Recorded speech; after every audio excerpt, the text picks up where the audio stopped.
அந்த வானத்தை போல மனம் படைச்ச மன்னவனே, பனி துளிய போல குணம் படைச்ச தென்னவனே,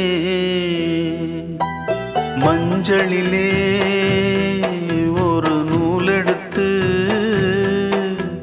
விண்ணுக்கும் மண்ணுக்கும் சம்பந்தம் உண்டுன்னு சொன்னது யாரு?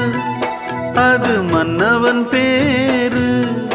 அந்த வானத்தை போல மனம் படைச்ச மன்னவன்.